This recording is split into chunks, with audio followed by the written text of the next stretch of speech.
Hello, this is Dr. Paul Cottrell, and I am recording this on October 5th. I'll be releasing this on all my channels, so make sure you subscribe to all my channels. I have 4 channels on YouTube, Brighteon, Bitchute, and Rumble. You can also follow me on X and GETTR, Substack, Patreon, also on TikTok. So please subscribe to all those different modalities and help the work that I do. You can help by sharing links, asking your social media to follow me, purchasing the great products that I offer. I have ebooks, supplements, and also course material on immunology and pulmonology.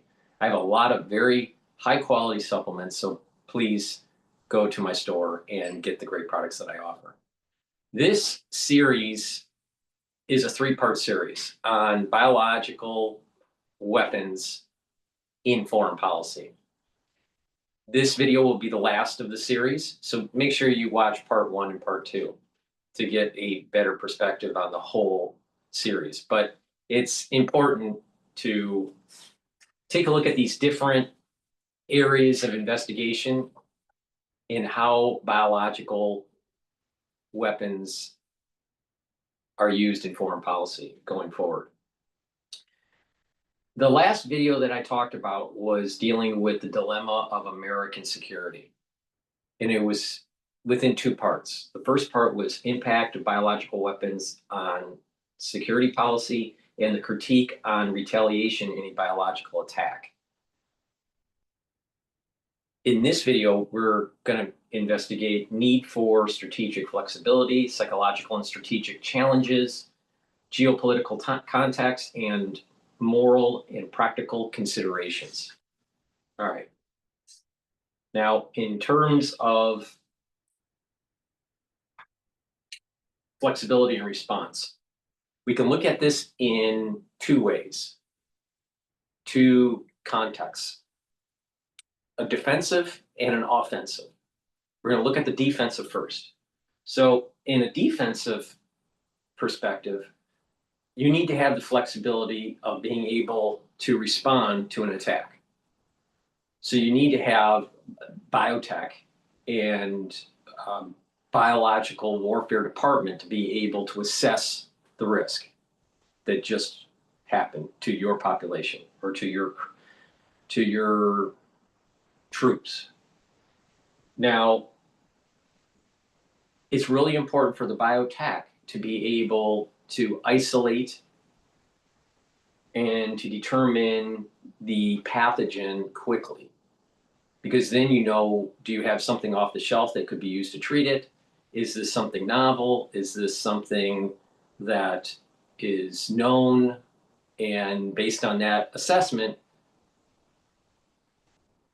that will guide you down a certain path of decision making. You need if there's something that's not off the shelf to be able to treat it, then you have to develop therapeutics quickly. All right. Now, therapeutic can be monoclonal antibodies. It can be antimicrobials, antivirals, antifungal, antiparasitic, whatever. And then the potentiality of using vaccinations. There's also research happening where you can shut down certain code. Implementing and the use of microRNA to be the complement of a pathogenic RNA sequence and to silence it. To use microRNA to silence the actual expression of certain genes by pathogens. That's another potentiality of treatment or therapeutics. All right, so the ability to assess, to be able to isolate, determine what it is, and if there's nothing on the shelf that can be used, then the ability to create something, some sort of therapeutic, to mitigate the biological release. Then there's the offense capability, right? And that is, you need to determine, okay, if you're going to do an offensive if you're going to do an offensive move with biologics, you have to determine, all right, before you make that decision, are you going to respond to a certain country or a certain group in a conventional or unconventional means? Conventional meaning conventional kinetic war. If it's unconventional, then you're now talking about should chemical, biological, radiological, or some other unconventional means be used against the enemy.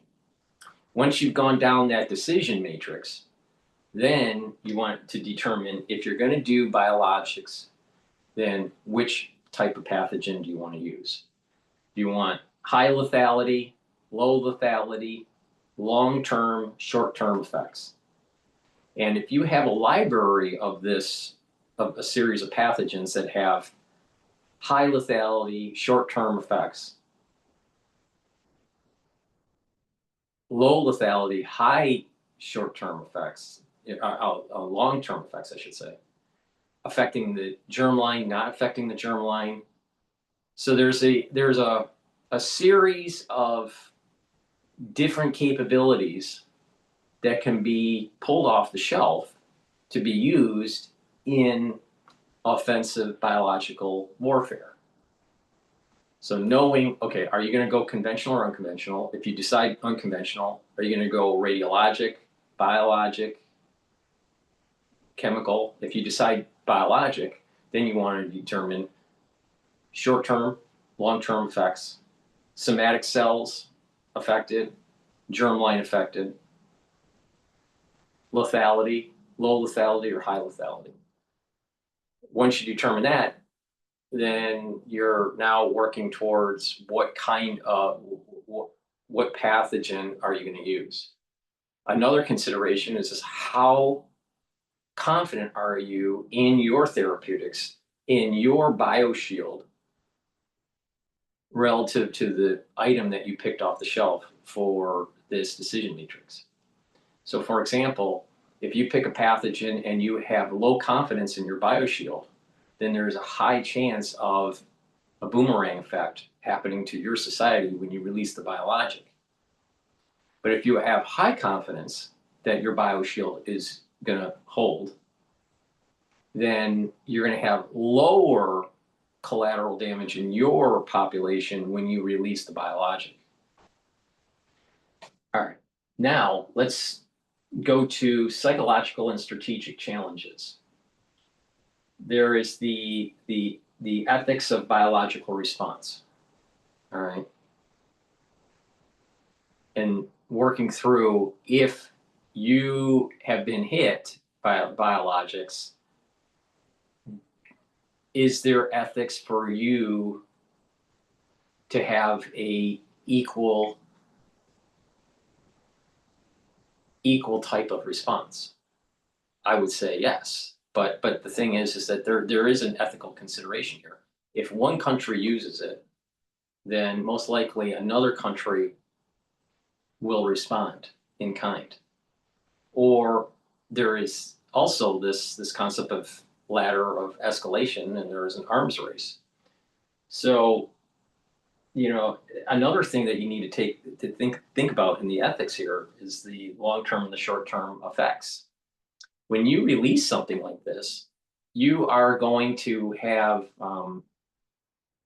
immediate death in some cases, if it's designed to be that way. And there's going to be also long-term effects of the population. Certain types of pathologies don't really show their manifestation until years later. For example, you can have a sickness because you've been hit by some sort of biological agent. It incapacitates you. Some people, let's say it's respiratory, some people die from the respiratory infection, but some people don't. But let's say they have chronic fatigue for the next 3 years. So there's these short-term and long-term side effects. Some are known, some are not known. So there's this ethical dilemma here, is that When you're attacking a enemy, they're your enemy now, but they may be your actual ally or trading partner economically a decade later. So you have to deal with these long-term side effects after the war. So this is also another element of the ethical aspect to it. So there's a psychological and strategic, challenge here. The psychological challenge of realizing that you may have this short-term desire to use biologics in a war type situation, and then there's the long-term side effects of it. Once the war is done, it still continues. Now, there's this concept called reflexivity, or a feedback loop, positive and negative feedback loops, but there's this reflexivity process.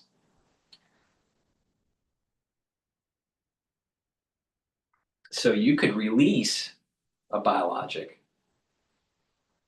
think you know what's going to happen, and because nature is such a complex system, it ends up doing something different than what you planned, and it actually boomerangs. Let's play this out a little bit.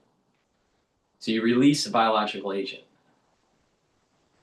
and it is affecting the population that you released it on the way you planned. But some mutations take place, maybe after a few months or so, and it gets around your bioshield and it starts affecting your society. So there's a negative externality through the reflexivity process. So it's important to kind of realize that just because you think you know your bioshield will be okay doesn't necessarily mean that it will be. And that there are these mutations that can happen. So the reliance on your bioshield and your therapeutics could be a false hope when you do release. Now take another example. You release a system, biological system into a population that you're fighting against. It's killing off some, it mutates, and let's say the surviving population is actually stronger. Now this is kind of a rare case, but it's possible that it has a selective process where your enemy is now stronger because of the actual release of these biologics. And you didn't even know that you were going to do that. But that's a rare case, but it could happen. So these different ways that this can manifest, this reflexivity process. You can release something and it's much more deadly than you expected and takes out your enemy much quicker. That might be a positive externality in a war type situation. But then then let's say years later, they have this chronic fatigue, or there's other pathologies that start to manifest, certain types of autoimmune disorders or whatever in this population that didn't rear its head at the first year of release, but it rears its head 5 or 10 years later. And they're a trading partner. Let's say the war ends, and now you're dealing with this side effect, the casualties of war. Very similar to, let's say, an amputee. And I know this is different, but in a war, there's a bomb that goes off. There's a limb that's blown off, and now you have a soldier that has a prosthetic. Okay, the war's over, but this wound, the effects of the war are with the soldier for the rest of their life. So it's similar in biologics. In certain cases, biological release is like a wounded soldier where that wound sticks with them, stays with them for the rest of their life. That's another element that needs to be considered in biological warfare. Once the biologic is released, biological agents released, there may be this ladder of escalation. And it may not even be released. So you have these two different cases. You have your enemy knows that you're doing biological weapon development. Well, there's this ladder of escalation. There's this arms race. There's this arms race and who can have the better or best library of biologics. And the fear of using it is so great that neither side uses it. The problem is that it's a little different than nuclear weapons because the barriers of entry are much lower in biologics. But you have this arms race where there's lots that can be developed, lots of biologics that can be developed in a short amount of time with different lethalities. Once you release it into the battlefield or into a population that you're targeting, then there may be this ladder of escalation. Your enemy releases something, and then you release something, and then there is these compound effects of these multiple biologics that are released into the population, and it adds to this negative externality reflexivity process that I was talking about.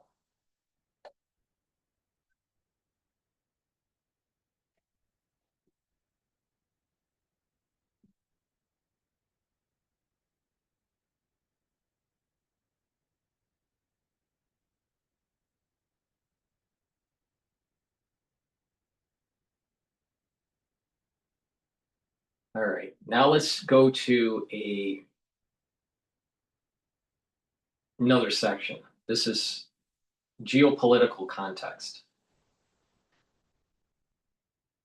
So in the geopolitical context, you could have this ladder of escalation or this arms race between biologics. You have multiple nations concerned about a potential enemy releasing biologics, so you have a defense program, but also an offensive program. So there's an arms race for bioshield and for offensive capability of biological warfare. So there's this arms race that takes place. And as they're developing these, one positive thing that could come out of it is actually medical treatment for certain types of diseases. But that's a side note. But they're in this arms race of biologics. And if you release, then the potentiality of further escalatory action in biologics. Or you may have a nation that decides to use a different means of unconventional warfare, nuclear or chemical.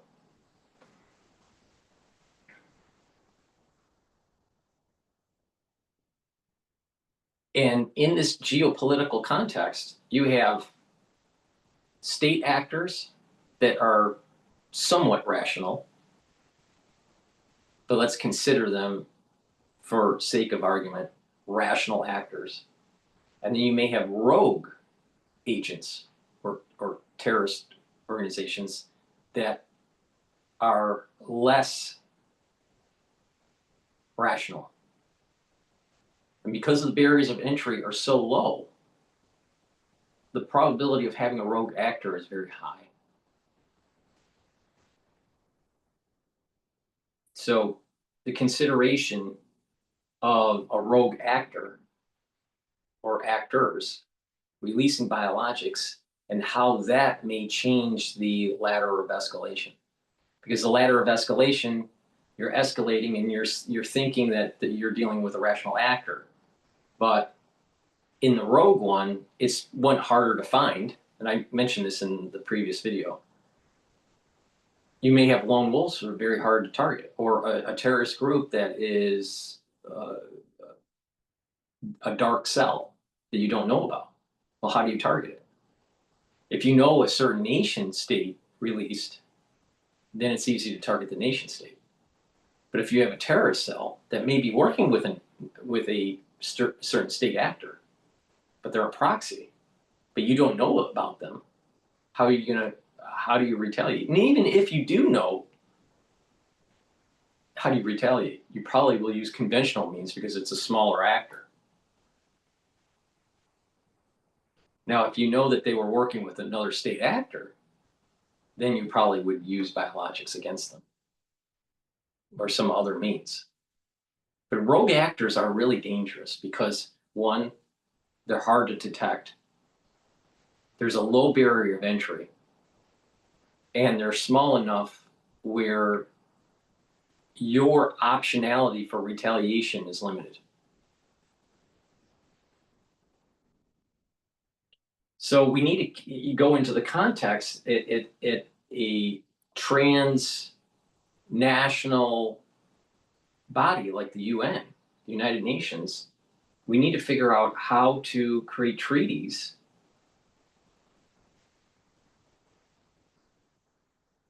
when it's dealing with biological weapon development. How do we know that there's low barriers of entry. So the idea of just saying, stop biological weapons development isn't going to hold because people are still going to do it. So you got to have some sort of regulatory body that's actually watching what's being done, and then it's somewhat, there's two aspects to this that I want to dive into: the biological development and the storage. Developing it is problematic for obvious reasons.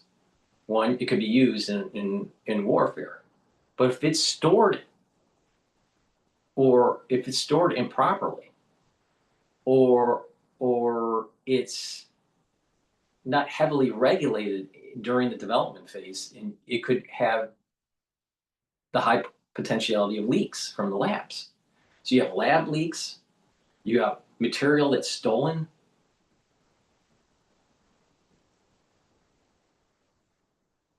and you don't know what's being developed. And the barriers of entry are so low, and the footprint for this is so small that it's going to be hard to regulate. So to just have a treaty saying don't do the biological warfare development, I don't think is going to hold without some sort of regulatory body watching over these things. It's a little different than nuclear weapons because you need centrifuges, you have to mine, that you need a large industrial process. Biological weapon development it could be done in 800 square feet with very low footprint and with very little regulatory oversight. All right. And this is the reason why I keep on saying the barriers of entry are very low. Doesn't cost that much, doesn't take that much of a footprint, and you don't need that many people doing it. You need some individuals that know about certain aspects of molecular biology,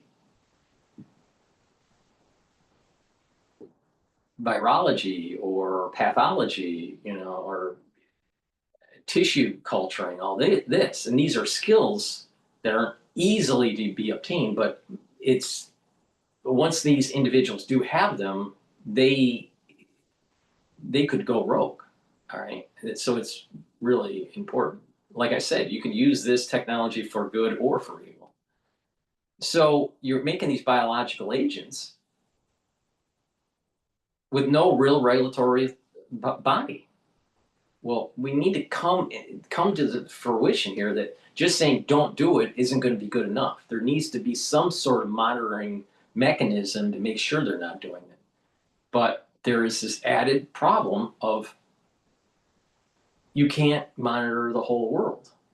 So you're going to have individuals, laboratories that can go rogue. So you have, let's say the United States signs an agreement, no biological weapon development. And let's say sign it with China. But because the United States is a very large country, China is a very large country, both have lots of people that know how to do this. There's no way that a regulatory body is going to be able to 100% be confident that these countries are not developing biological weapons. So that's an added problem with these treaties. But we need to really dive into this. Like, how do you build a treaty where there is ramifications if used? See, the treaty isn't so much to stop it from being released. The treaty would be used as a means for retribution after release. But who writes the history? The victor. So it's going to be, if the victor used biological weapons, then there's not going to be any sort of retribution. If the victor did not use biological weapons, then the country that lost will be going through some sort of retribution based on the treaty.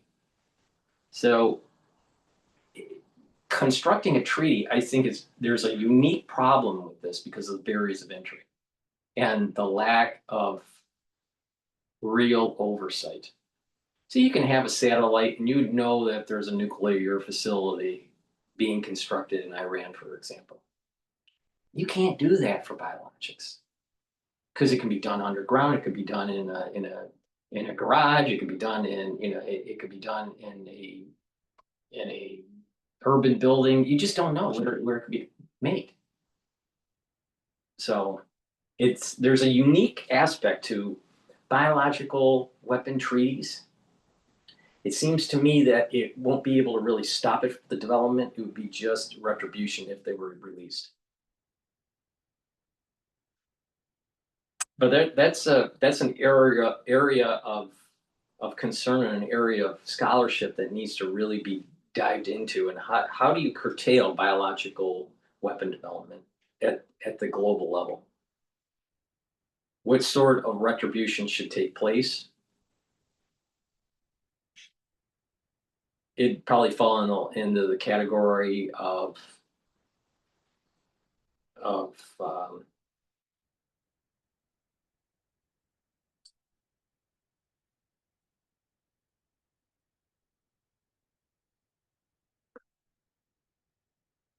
it would fall under the category of egregious use on the battlefield, especially if they were the first ones to do it. But then what happens if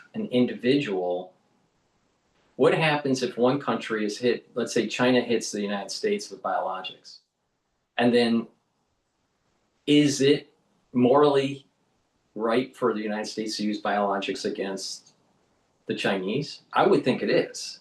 But in these treaties, it may state that even a defensive posture for biologics could be considered a breach of the treaty. So there's a lot of complications when developing a treaty for biologics in foreign policy. And just sit and think about that for a sec. You have two different countries that have offensive and defensive capability in biologics, and all of the problems that come along with that. And one releases you have a treaty that states that you're not going to use it. All right. And there's a regulatory body that is watching over certain labs that are registered. But what about the unregistered labs? So you can't fully really monitor this stuff. So you have a release that takes place. China releases against the United States. Is it in the right of the United States to release biologics on China? And in that treaty, it may state no.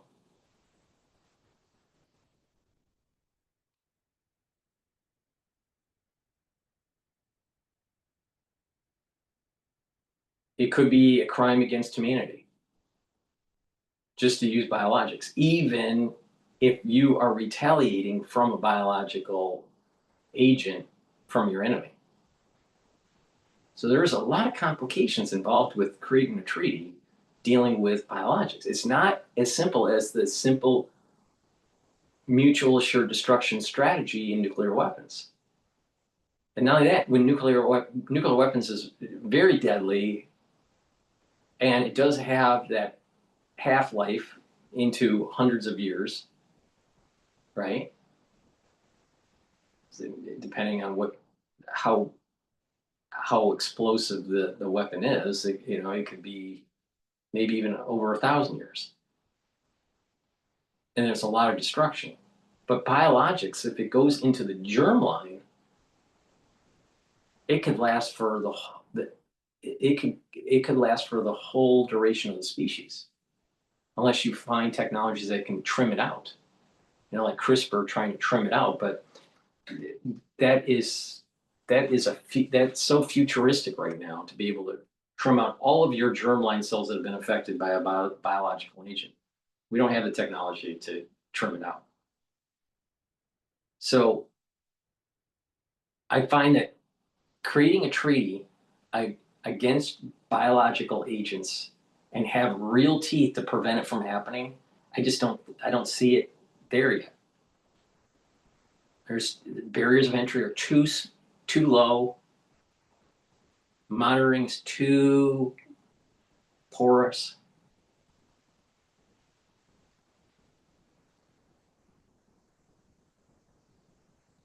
So crimes against humanity, when you have these treaties, it's always going to be in the context of crimes against humanity. So you're not going to be able to really use defensive capabilities.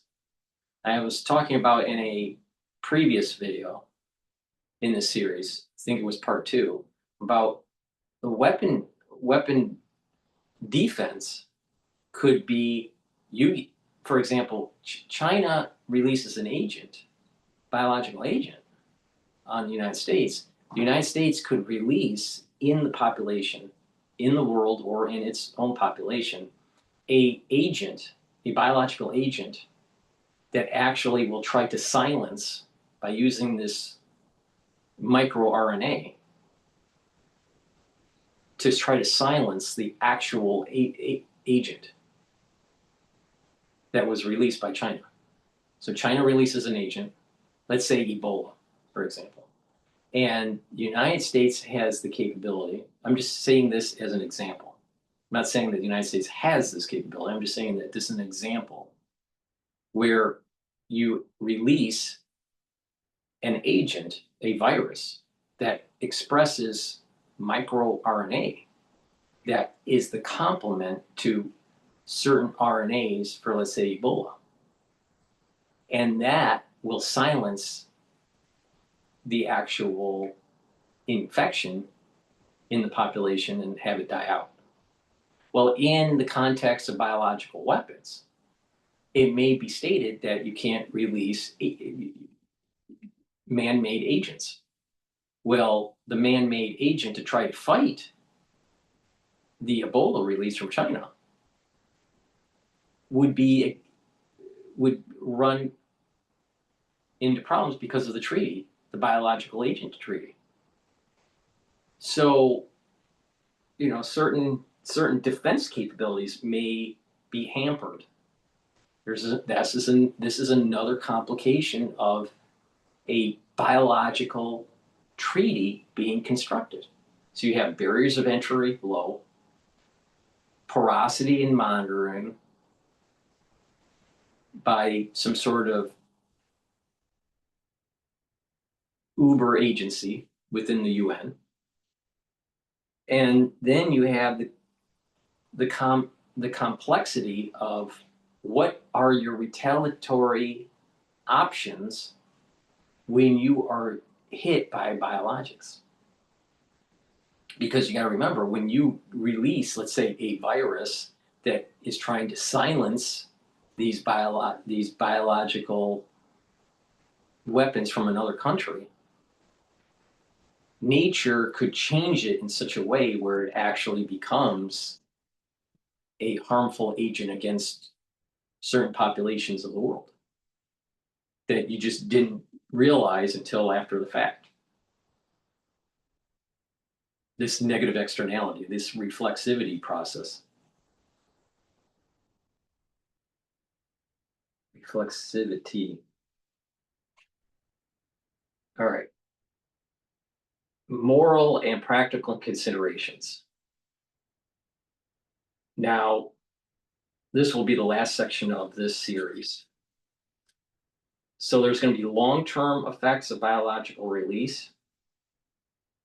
So you release, so the moral and practical considerations. So you have this, we talked about this a little bit earlier. So you release an agent, or another country releases an agent, they may have thought that it was going to be short-term, where it just kills off a lot of people, but it manifests itself. It stays in the population. It stays in certain tissues. New pathologies start to emerge that was not known, was not predicted during the development, the biological development.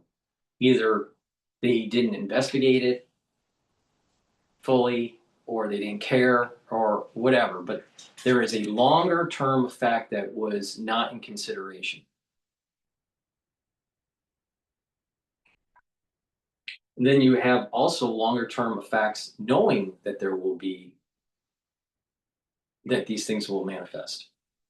So you have these, you release an agent, you just didn't know that it was going to happen, and there's long term effects. And then you release an agent for short term effects, but you know that there's going to be a certain population that's going to have longer term side effects.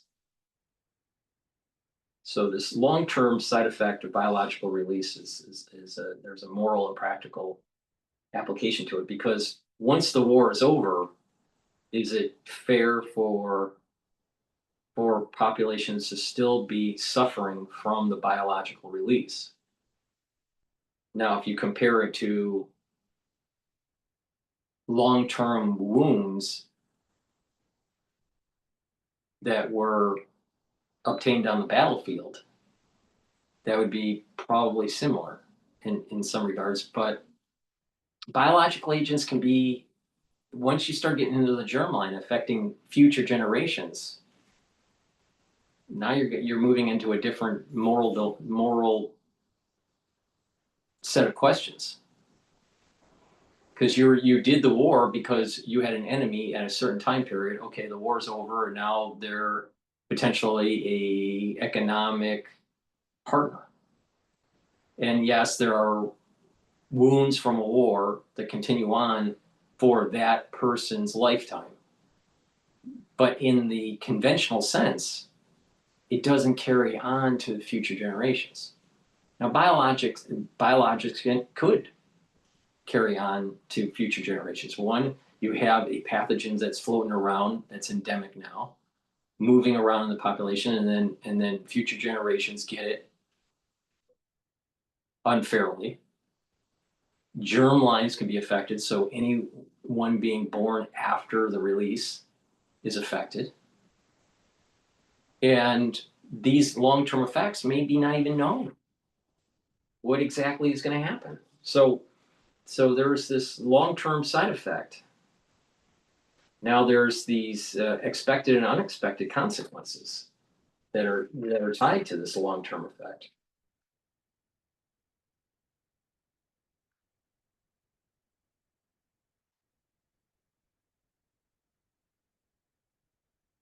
Okay. Again, there's these low barriers of entry. So that's the practical consideration. And because it has low barriers of entry, you have a moral dilemma. The need to target and the need to surveil these rogue actors could erode the privacy of law-abiding citizens, erode constitutional freedoms. So now you have a surveillance state because of rogue actors.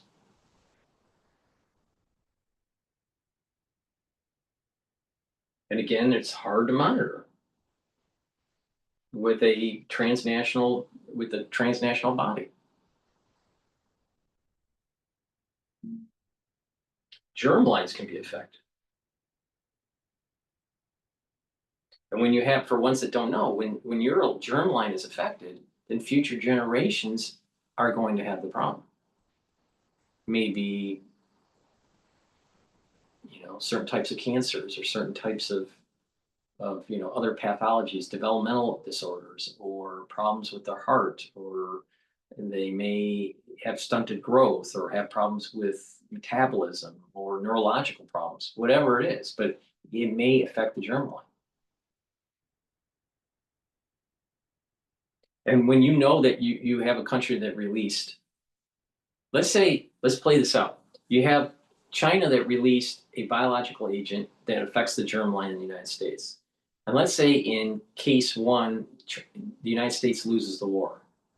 But there was a treaty that was signed before the war that biological weapons would not be used.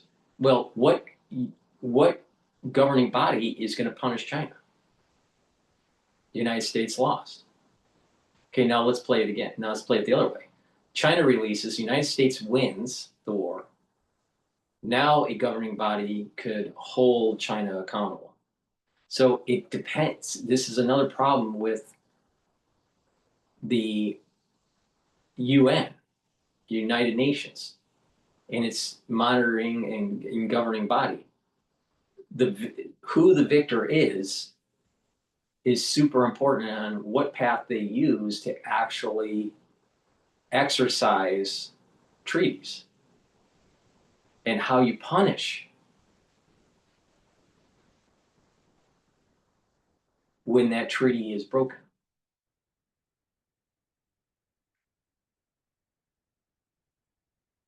Even in peacetime, generations will have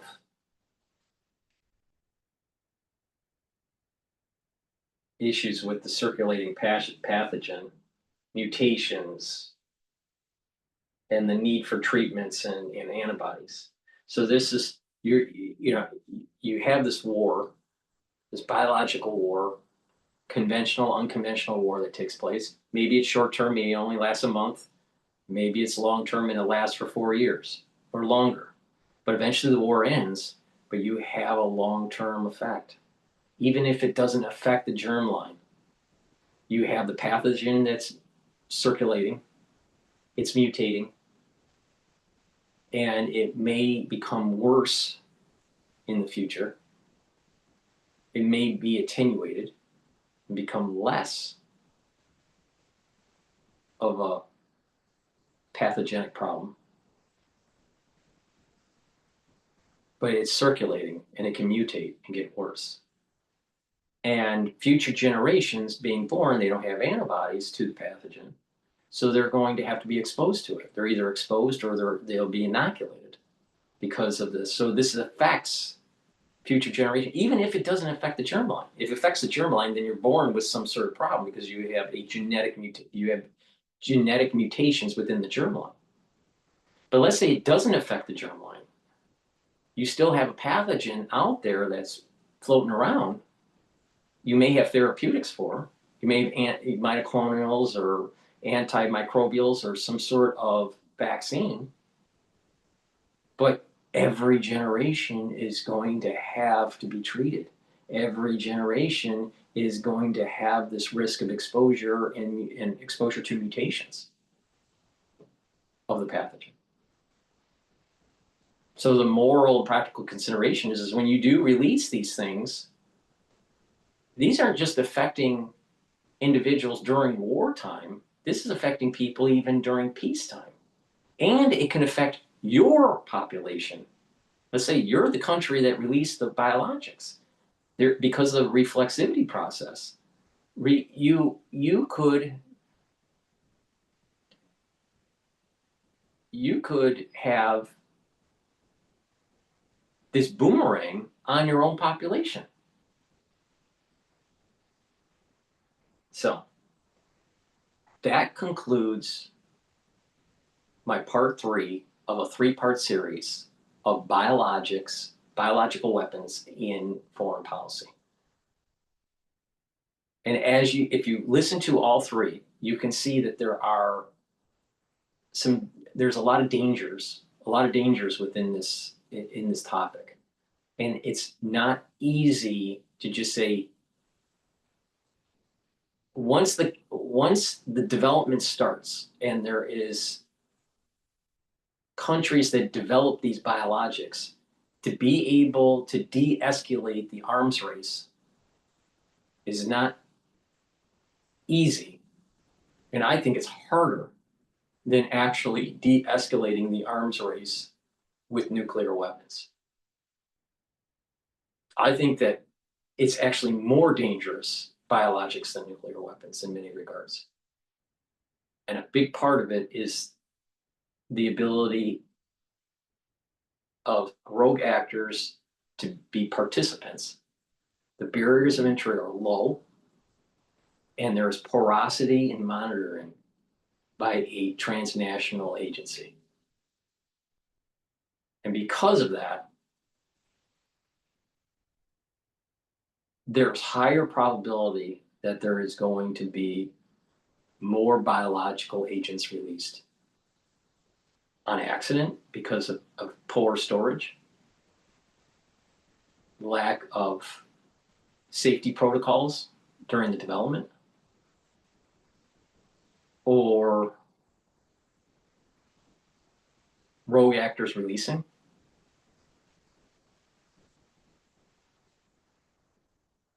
or worldwide events that take place that convince the military that an appropriate response would be the use of biologics. So we're in a dangerous world. But listen to all three of these videos on biological weapons in foreign policy that I've created to get a larger view of how complex this problem is. I greatly appreciate you listening to my perspectives on this particular topic. Please help support the work that I do. You can purchase the great products that I offer on my store, the-studio-reykjavik.com. You can also donate on my website, the-studio-reykjavik.com. You can donate through Stripe, PayPal, or buy me a coffee. You can be a paid member to my Substack or my Patreon channel. All these videos I do are for free. I want you to be thinking about these problems. They're serious. It affects the biology. It affects the sovereignty of a citizen. It also affects war planning. It could affect future generations, long-term and short-term effects. There's a lot of aspects to this that most people do not think about. Thank you for listening, and have a nice day.